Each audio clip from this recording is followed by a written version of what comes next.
दोस्तों, आज मैं आपके लिए एक हॉरर थ्रिलर मूवी लाया हूँ जिसका नाम है द क्रूसीफिक्शन। ये मूवी 2017 में रिलीज की गई थी। फिल्म के स्टार्ट में हमें रोमानिया के कैपिटल बुकारेस्ट में 2004 का टाइम दिखाया गया है, जहाँ पर हम चर्च में एक पोजेस लड़की एडेलिना को देखते हैं। उसे कुछ नन्स और फादर डुमित्रू क्रॉस पर लेटाकर मोनेस्ट्री की बेसमेंट से ऊपर ले जा रहे थे। एडेलिना भी एक सिस्टर थी और उसे एक बहुत ही खतरनाक डीमन अगारस ने पोजेस कर लिया था। वो लोग उसका एक्सोर्सिज्म करने के लिए वहां लेकर जा रहे थे। एडेलिना खुद को छुड़वाने की बहुत कोशिश करती है। रास्ते में उसकी फिंगर से ब्लड ड्रॉप भी नीचे गिरता है। एक्सोर्सिज्म के वक्त भी एडेलिना बहुत एग्रेसिव हो रही थी। वो डीमन बहुत ही ज्यादा पावरफुल था। अगले सीन में हमें न्यूज से पता चलता है कि एक्सोर्सिज्म के दौरान एडेलिना की डेथ हो गई है, जिसके लिए फादर डुमित्रू और उनके साथ देने वाली 4 नन्स को उसके मर्डर के इल्जाम में अरेस्ट कर लिया गया है। उसके बाद हम एक अमेरिकन जर्नलिस्ट निकोल को देखते हैं, जो ये न्यूज देखकर अपने डायरेक्टर फिल को इसे इन्वेस्टिगेट करने के लिए कन्विंस करती है।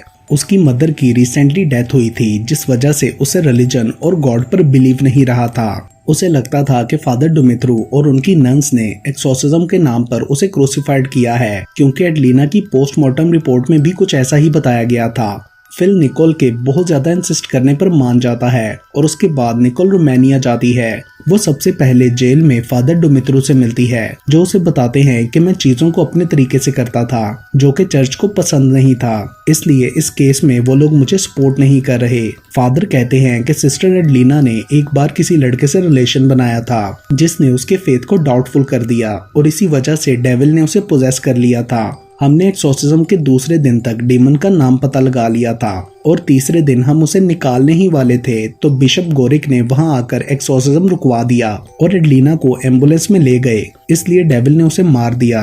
अगर बिशप गोरिक इंटरफेयर ना करते तो एडेलिना आज जिंदा होती, मगर निकोल को उनकी इन सब बातों पर यकीन नहीं आता और वो वहां से जाने लगती है। तब फादर उसका हाथ पकड़कर कहते हैं कि मुझे गॉड ने बताया था कि तुम हमारी मदद करने यहाँ जरूर आओगी। उसके बाद निकोल उस डॉक्टर से मिलती है जिसने एडेलिना का पोस्टमार्टम किया था। वो बताता है कि एडेलिना की मौत अचानक एयर सप्लाई बंद होने की वजह से हुई, जैसे किसी ने उसका गला दबाया हो या उसका गला चौक हो गया हो, मगर ऐसा कुछ भी नहीं हुआ था, बल्कि उसके गले में कुछ ऐसा था जो मैंने आज तक नहीं देखा। उसकी वोकल कॉर्ड काफी डैमेज थी और मुझे अभी तक उसके मरने की असल वजह समझ नहीं आई। वो निकोल को उसकी फोटोज भी दिखाता है। अगले सीन में निकोल फिल को ये सब बताकर उससे कहती है कि वो उसी चर्च में जा रही है जहां एडेलिना का फ्यूनरल हो रहा है। गांव में पहुंचकर उसे एक बच्चा नजर आता है जो काफी अजीब नजरों से उसे घूर रहा था। उसके बाद वो चर्च के अंदर जाती है जहां बिशप एडेलिना का फ्यूनरल कर रहे थे।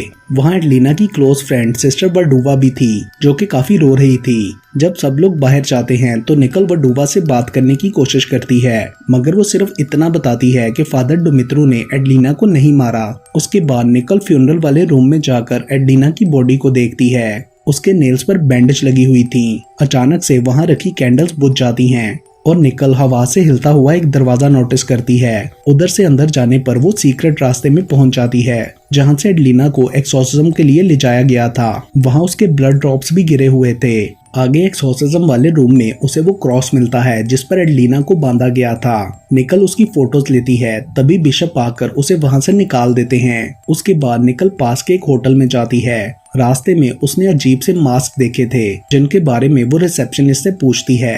वो बताता है कि ये लोग स्ट्रीट गोय फेस्टिवल की तैयारी कर रहे हैं, जिसमें ये लोग पोजेस सिस्टर एडेलिना का दिल निकालकर उसकी बॉडी को जला देंगे और उसकी एशेस को पानी में मिलाकर पिएंगे। इस सब में वो लोग अपना चेहरा मास्क से कवर रखेंगे ताकि इवल की नजर ना पड़े।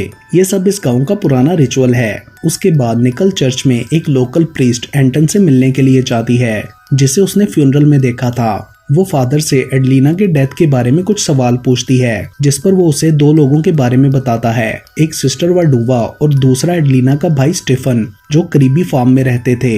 एंटन कहता है कि एडेलिना की डेथ के बारे में और जानने के लिए बिशप गोरिक से मिलना चाहिए। उसके बाद निकोल अपने होटल रूम में चली जाती है। अगली सुबह वो एंटन के बताए हुए सेंट जोसेफ चर्च में बिशप से मिलने के लिए जाती है। बिशप उसे बताते हैं कि हमारा चर्च डुमित्रू को इसलिए सपोर्ट नहीं कर रहा क्योंकि हर प्रीस्ट को साल में सिर्फ 2 एक्सोर्सिज्म करने की इजाजत होती है, मगर डुमित्रू ने पिछले 10 माह में 4 एक्सोर्सिज्म किए। क्योंकि गांव के लोग हॉस्पिटल जाने की बजाय उसके पास चले जाते थे। बिशप कहते हैं कि एडलिना भी पोजेस नहीं थी, वो सिर्फ मेंटली इल थी। वापसी पर निकल ये सारी बातें अपने एडिटर फिल को बताती है। निकल को लगता था कि डोमित्रू ने ही एडलिना का मर्डर किया है, इसलिए वो एविडेंस ढूंढने के लिए दोबारा मोनेस्ट्री जाती है। दरवाजा बंद होने की वजह से वो कूदकर अंदर जाती है। अंदर पहुंचकर वो फिर से बेसमेंट में जाती है। वहां एक रूम को सील किया गया था। निकल समझ जाती है कि यही एडलिना को रखा गया होगा।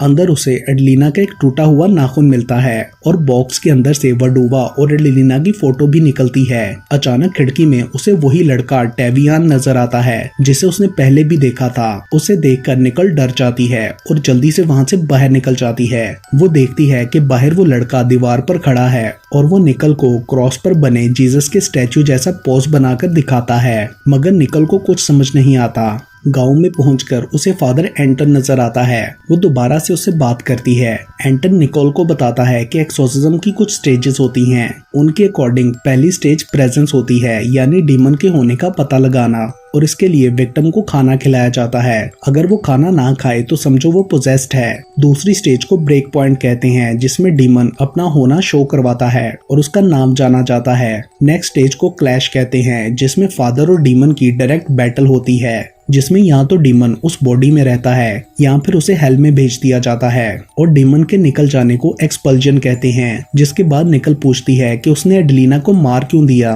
एंटन कहता है कि डीमन को उसकी बॉडी की और जरूरत नहीं थी और ना ही उसे हेल में भेजा गया था, इसलिए अब वो किसी और को पोजेस करने के लिए फ्री था, और इस प्रोसेस को ट्रांसफेरेंस कहते हैं। डीमन ज्यादातर वीक सोल्स को पोजेस करते हैं जिनका रिलीजन पर फेथ नहीं होता। उसके बाद एंटन निकल को डीमंस की एक बुक देता है। निकल उस बुक को पढ़ने लगती है और फिर होटल रूम में जाकर वो अपनी ली गई फोटोज को चेक करती है। उसे क्रॉस की फोटो में कोई डीमन नजर आता है और वो परेशान हो जाती है। फिर अचानक से निकल के ड्रिंक में एक काला कीड़ा नजर आता है। वो बाथरूम में जाकर ड्रिंक फेंक देती है और अपने लिए ग्लास में दोबारा ड्रिंक डालती है। उसके बाद वो इंटरनेट पर अगारस की फोटो सर्च करती है। तभी लैपटॉप की स्क्रीन फ्लिक करने लगती है और अचानक से फोटो सामने देखकर वो डर जाती है। तभी वो देखती है कि ड्रिंक में दोबारा से 2 कीड़े आ चुके हैं। अगली सुबह निकल वडूवा और स्टीफन से मिलने के लिए फार्म पर जाती है। वडूवा पहले तो बात करने से मना कर देती है, लेकिन फिर निकल उसे फोटो दिखाती है तो वो बात करने लगती है। स्टीफन भी वहां आ जाता है। निकल उनसे पूछती है कि एडलिना को किसने मारा,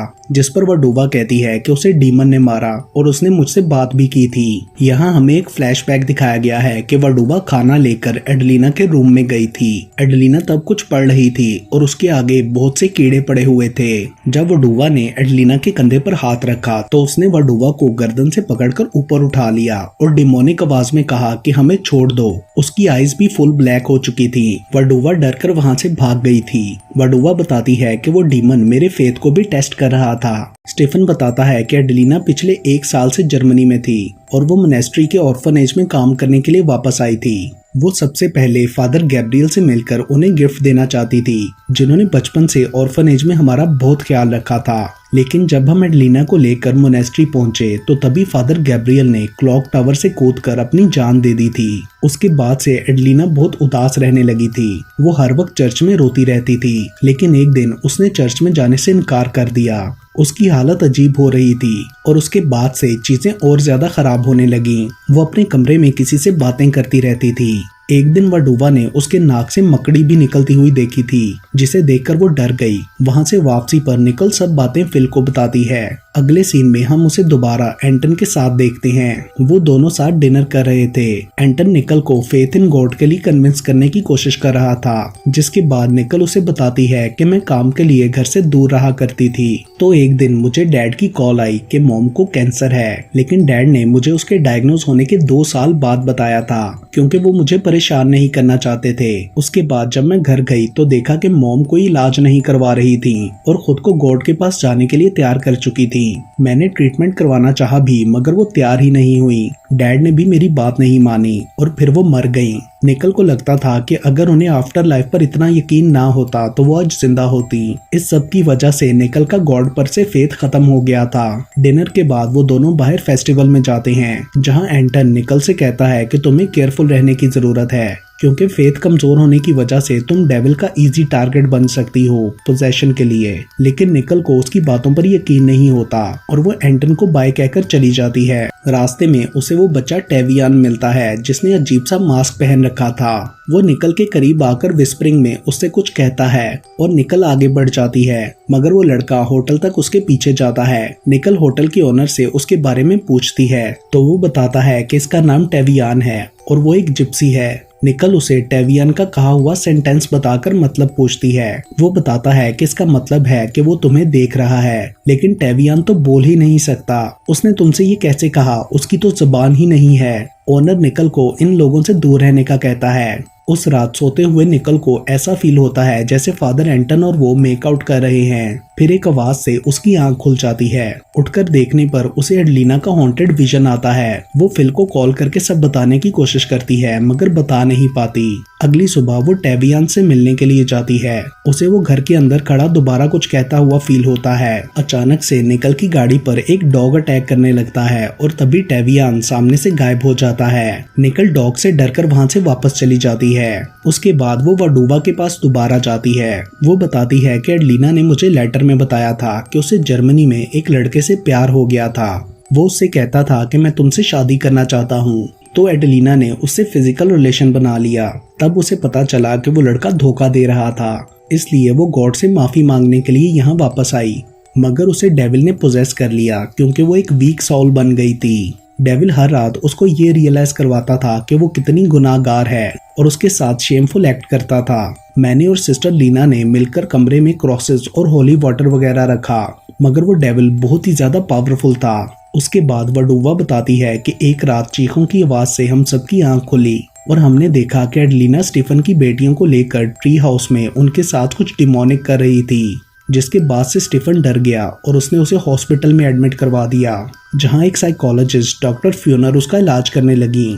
उनके ख्याल में एडलिना को सिजरोफ्रेनिया की बीमारी थी। उसके बाद वो निकल के पूछने पर बताती है कि एडलिना के एक्सोर्सिज्म के वक्त मैं वहीं पर थी, जो कुछ हो रहा था मैंने देखा। उसके बाद स्टीफन निकोल से कहता है कि अपने आर्टिकल में इसके बारे में जो भी लिखोगी वो सब सच लिखना, और फिर वो वहां से चली जाती है। अगले सीन में निकल होटल रूम में होती है और बाथटब में नहाते हुए रिकॉर्डिंग सुन रही होती है। तभी अचानक से लाइट्स बंद हो जाती हैं और निकल को रूम में पर्दे के पीछे किसी के होने का एहसास होता है और विस्परिंग सुनाई देती है। अचानक से खिड़की बंद हो जाती है और फिर दरवाजे पर नॉक होता है।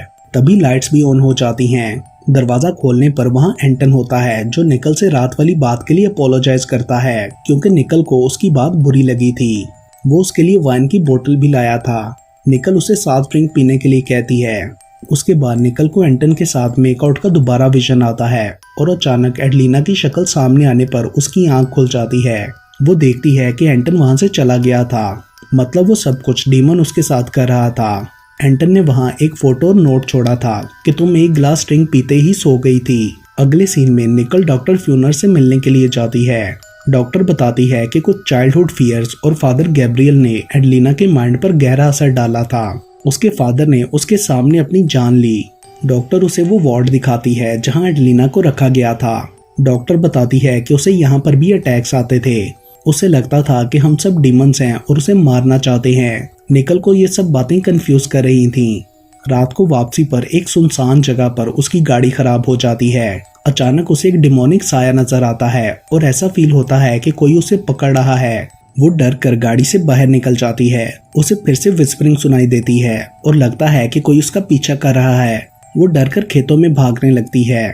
रोड पर पहुंचने पर सामने एंटन आ जाता है क्योंकि निकल ने उसे फोन कर दिया था। उसकी हालत देखकर एंटन उसे अपने साथ चर्च ले जाता है। निकल उस गांव से जाना चाहती थी, मगर एंटन कहता है कि गॉड तुम्हें यहाँ रोकना चाहते हैं और डेविल चाहता है कि तुम यहाँ से डरकर भाग जाओ। वो कहता है कि तुम यहाँ पर सेफ हो, तुम्हें कुछ नहीं होगा। निकल बताती है कि मरने से पहले मॉम ने मुझसे कहा था कि जीसस को सेवियर के तौर पर एक्सेप्ट कर लो, लेकिन मैंने उनकी बात नहीं मानी थी। अब मैं उनको सॉरी करना चाहती हूँ।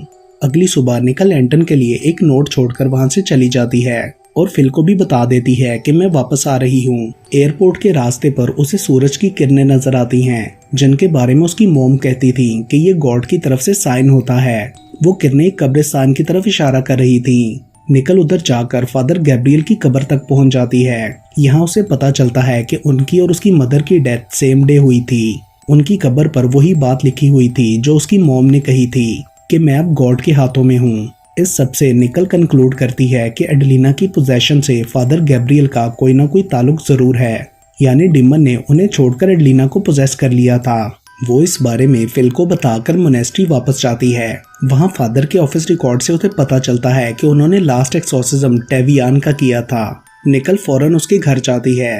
वहाँ उसके फादर से निकोल को पता चलता है कि फादर ने टेवियान का एक्सोर्सिज्म नहीं किया था, बल्कि टेवियान उन्हें अपने फादर एमनोर के लिए लेकर गया था, क्योंकि असल में उसके फादर पोजेस थे। एमनोर बताते हैं कि फादर ने बोला था कि मेरा बेटा बहुत स्पेशल है, वो गॉड के करीब है। मेरे साथ कोई मसला हो गया था, हम समझते थे कि ये कोई कर्स है। मुझे आवाजें आती थीं कि अपने बेटे को मार डालो, और ऑलमोस्ट मैं उसे मारने ही वाला था, लेकिन टेवियान मुझे चर्च लेकर गया। मगर उन आवाजों ने कहा कि अगर मैं अंदर गया तो वो मुझे मार देंगे, इसलिए टेवियान फादर को यहाँ लेकर आया और उन्होंने मुझे ठीक कर दिया। निकल उससे पूछती है कि क्या फादर को डीमन का नाम पता चला था, जिस पर वो कहता है कि मुझे नहीं पता। मगर तभी पीछे से टेवियान इशारे से यस कहता है और ड्रम पर अगारस लिखकर दिखाता है। निकल वहां से एंटन को कॉल करके सारी बात बताती है। टेवियान उधर से बाहर चला जाता है। अचानक से निकल को बहुत तेज विस्परिंग की आवाज आती है। एंटन जल्दी से उधर आने के लिए निकलता है। वहां दरवाजा बंद हो जाता है और बारिश होने लगती है। जैसा वर्डुवा ने बताया था, अब डीमन ने निकल को पोजेस कर लिया था। तभी एंटन वहां पहुंच जाता है और दरवाजा तोड़कर अंदर घुस जाता है। वो देखता है कि निकल हवा में लेविटेट कर रही है। वो अंदर जाकर एक्सोर्सिज्म स्टार्ट करता है। डीमन उसे डॉज करने की कोशिश करता है, मगर वो नहीं रुकता और निकल से कहता है कि डीमन से लड़ने के लिए तुम्हें अपने फेथ को जगाना होगा। टेवियान और उसका फादर भी एंटन की मदद करते हैं। एंटन निकल से बार बार डीमन से फाइट बैक करने के लिए कहता है। वो बोलता है कि इस तरह तुम अपनी मदर को भी देख सकोगी। तभी डीमन निकल की बॉडी से निकल जाता है और वो होश में आ जाती है और बताती है कि मैंने अपनी मॉम को देखा, मतलब उसका गॉड पर फेथ वापस आ गया था। उसके बाद वो न्यूयॉर्क वापस चली जाती है। एंड के सीन में बताया जाता है कि फादर डुमित्रू और उन नन को एडेलिना के मर्डर केस में 7 साल की सजा हुई और फिर जेल से छूटने के बाद फादर ने वापस जाकर लोगों का एक्सोर्सिज्म करना दोबारा स्टार्ट किया। और इसके साथ ही ये मूवी यहीं पर खत्म हो जाती है।